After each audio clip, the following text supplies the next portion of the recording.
Hey there, baseball fans. Nathan Rohde, Shooter Hunt, and Brett Thorney here with the latest episode of Coffee and Curveballs. Shooter, you just spent a weekend in Arizona with Brett as you guys had the preseason All-State event, and it sounds like we got a ton of talent to talk about. Yeah, we were catching some wonderful sun rays down there in January, which was great, but the talent on the field was even better. So really pumped to have Brett on staff there in Arizona. He's going to do a great job, and he did a great job at that event. Yeah, well, welcome to the show, Brett. We're throwing you right into the deep end. Yeah, you are. Thanks for having me. I'll try not to drop any F-bombs for you. Yeah, we certainly don't want that. But let's talk some players here. Starting in the 2020 class, we've got a big physical left-handed hitter who's uncommitted in Tyler Stone. What does he bring to the table for you? Yeah, I mean, I just really liked his bat. It was very easy and controlled. 97 mile per hour exit velocity. He's uncommitted, and I was actually really impressed with his play around the bag. A lot of athleticism, made some hard scoops, and somebody should really jump on him at the end here and pick up a really sneaky bat. Yeah, I couldn't agree anymore. A really athletic kid for his size, 6'3", 220. That power projection was clearly there. He's able to drive some balls and get them in the air. I think junior colleges are going to definitely want to jump on him, but also perhaps later in the recruiting process into the summer as draft guys sign or some spots open up for D1 programs, you want to take a look at this kid because it's a real power bat. Interesting. So next up, we say we throw in Brett in the deep end here with the show. You're really challenging me with some of these names that you got on the list today. Do my best to pronounce them, but out of the 2021 class, we have a right-hander in Caden Schiefelbein. Yeah, he's actually I actually had the pleasure of coaching him at one point this fall. He's really actually developed a lot over the last year. He's just got a lean, projectable body.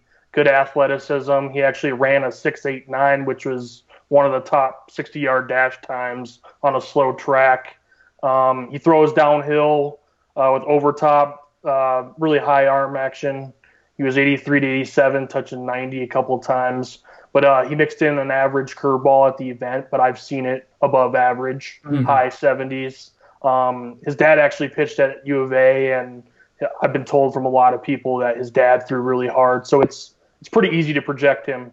Yeah, it's definitely in there. And like Brett said, the athleticism, running 6'8" on a slow track stood out to me as a two-way guy, but hopping on the mound, I think that's where he's going to make his impact. Up to 90, really got on top of the ball and drove it through the zone. High spin guy, real good at spin efficiency. The breaking ball will come over time, and as he devotes more time to that pitching, I think his value will skyrocket. There are certainly some schools locked in on him, though. I think he's going to throw real hard.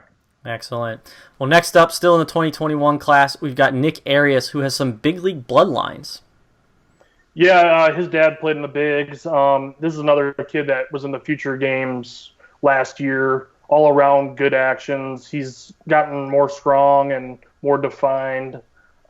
His speed might be a factor in switching positions at the next level, but his bat, he's got a line drive swing, a little downward at times, but he tries to get that back spin, and a couple of tweaks here, he could really do some damage at the plate. But he's also a two-way guy.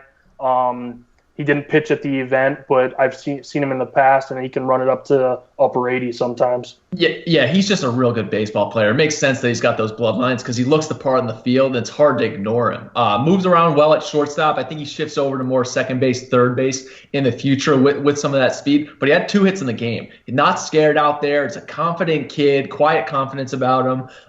The swing works. It's a deeper load, line drive. But like Brett said, he has filled out, and I only think he's going to get better over time as he continues doing so. Excellent. Well, next up out of the 2022 class, we've got a catcher out of the perennial power of Horizon High School in Derek Smith. Pretty sure I got that one pronounced right. Yeah, you did. Well, Smith, arguably probably the best prospect there. When you look for a catcher and you talk about projectability, he's kind of the ideal model of that. He's got long limbs, super loose hips, good athleticism, good receiver with soft hands. He actually caught Ronan Kopp at the event, who was a little erratic at times, and no problem there. He was comfortable doing it. At the plate, he's just really controlled and relaxed, not a lot of extra movement, and then arm-wise, he's very smooth on his transfers and consistently at 2-0 pop times. But he's also a basketball player, and he was a little rusty at the event, and I just expect that he's going to get a lot better all the way around. Yeah, I think you're going to see huge jumps from him throughout the spring as he gets out of basketball season. But he moves around like a basketball player. He's got that loose frame behind the plate. It has a chance to be pretty special there for that age group. I'm excited to see what he does throughout the spring and the summer. Can really receive. As a pitcher, I was looking at it like that's the guy I would want to throw to. And like Brett said, the exchange is there, balls on the bag. The arm strength's going to come as he gets onto the program and moves out of basketball season again. But it's a powerful bat from the right side who can stick behind the plate and is going to really, really bring some good things to the pitching staff he joins. Excellent. Also out of the 2022 class, Brett, what do you got on Carson Waslewski? Waslewski. Yeah, when I first moved down to Arizona here, he's one of the first players I saw at one of the old PBR events. He's just one of those players that's really well-rounded. He's a good athlete, but it's not all twitch yet. He looks like one of those kids that's about to explode from a physical development standpoint. But, I really like him at the middle. When I was watching videos at the last event we did, I was watching a bunch of videos and a lot of average speed on guys, and then I watched his. It picked up really, really fast, So he plays a lot harder with a lot more energy. And at the plate, I was actually even more impressed at this event. He had a middle approach and buzzed the tower a couple times, and, he's a lot better hitter than a lot of people give him credit for. Yeah, his in-game actions were outstanding for a kid who's still baby-faced, going to grow and get a lot stronger in the future. He was 2 for 3 on the day. Really easily could have been 3 for 3. Got robbed by a comeback that the pitcher was able to snag. But quiet, balanced approach. Did not mind hitting from behind the count, even with this probably being his first live at bats or second live at bats. The in-game defensive really played up. I think he can stick at shortstop over time at some levels, but he's going to be on the dirt somewhere. Really good guy that coaches are going to like more and more that they see him. Mm-hmm. Excellent. I mentioned Horizon a minute ago as being a perennial power. Another dynasty in the state of Arizona is Hamilton, and it sounds like they got another good one coming through the ranks. This one a freshman, shortstop in Ryan Kucherik. Yeah, it was, when looking at the young guys, there was a lot of good ones, by the way, but he really stood out in the whole pack, very advanced actions for his age. When looking at the older guys, you thought maybe he would have been an older guy. He was 86 across the diamond, 86 exit velocity, 7.14 on a slow track. At the plate, he had some controlled aggressiveness, really transferred his weight well. But in the games, he fielded better and knew where to be a lot more than in the workout. He's going to be a really good shortstop for the next few years. Yeah, I think he'd definitely stick there. And correct me if I'm wrong, Brett, he moved down from Utah? Yeah, he did. So he's picked a good school to go to there in Arizona. So he'll have some fun at Hamilton in the next few years. But I think he has a chance to stick at shortstop. That's saying a lot about a 23. The defensive portion looks solid, and then you get into games, his baseball IQ stood out, and just that quick first step. The arm really carries across the diamond. And then at the plate, he still looked a little bit young in his approach, but again, it's early on in the year. But during batting practice, it was eye-opening at times the way he was able to impact the baseball. So clearly a follow in that 23 class that college coaches will be locked in on. Excellent. Good stuff. We'll wrap us up here, Brett, with another freshman, a shortstop catcher, Tyler Acton out of Verado.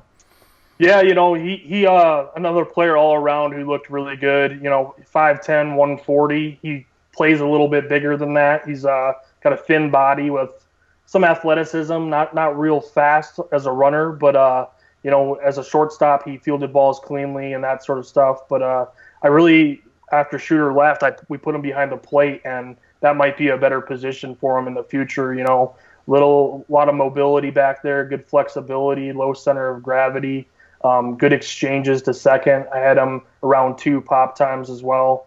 At the plate, he's a switch hitter. I liked him a little better from the left, but similar approaches from both sides. Just a little bit more juice from the left, I would say. Yeah, I think that's spot on, Brett. And one of the things that I mentioned to you, I really noticed him during the defensive portion not when he was getting balls hit to him at shortstop, but when he was catching throws from the catchers. And he's just picking the ball. It's just the way his hands work, twitchy. The way the frame is right now, it's still young, 140 pounds. He's obviously going to pack on a lot more. Yeah. But has almost a catcher feel to him, the way he's relaxed, the hands work. And if you're a switch hitting catcher, you get plenty of looks. I think the same way. His left-handed swing, maybe a little ahead, but they're very much similar. Which is saying a lot about a 15-year-old kid as a freshman. But he's one that is steadily going to grow, and people are definitely going to know the name Tyler Acton over time in Arizona. Excellent stuff. So there's a snapshot of some prospects from the Arizona preseason All-State event. Brett, I imagine you're going to have a lot of in-depth reports coming to prepbaseballreport.com in the near future. Oh, yeah. Thanks for having me, guys. Excellent. We appreciate you coming on. So as always, for Shooter Hunt and Brett Thorney, I'm Nathan Rohde. This was Coffee and Curveballs, and until next time, we'll see you guys at the ballpark.